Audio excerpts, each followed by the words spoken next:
আসসালামু আলাইকুম গাইস, কি অবস্থা সবার? আশা করি সবাই ভালো আছেন। কালা কালা কারাই নিয়ে চলে আসলাম ডিম ভাজার জন্য।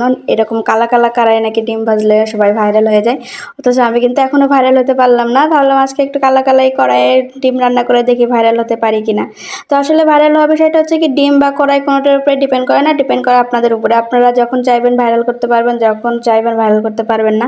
এতদিন ধরে আপনাদের সাথে আছে, একটু হলো তো বিনোদন বা একটু হলো আপনারা আমার কাছ থেকে ভালো কিছু জানতে পারেন বা যেটাই জানতে পারেন না কেন, একটু পাশে থাকবেন। পাশে না থাকলে কি হবে বলেন? আপনারা ভাইরাল না করলে কে ভাইরাল করবে, তাই না?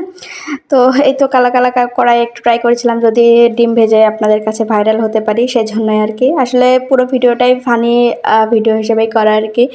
যদি লাকে লেগে যায় তো এটা ডিপেন্ড করে 50-50, কারো ক্ষেত্রে হয় কারো ক্ষেত্রে হয় না। অনেককে দেখেছি আসলে এরকম কালো কড়াইয়ে ডিম ভেজে তারা ভাইরাল হয়ে গিয়েছে। তো অনেকবারই তো ডিম ভাজা হয়, এমন কোনো ফ্যামিলি নেই যে ফ্যামিলিতে ম্যাক্সিমাম টাইমে ডিম ভাজা হয়। তো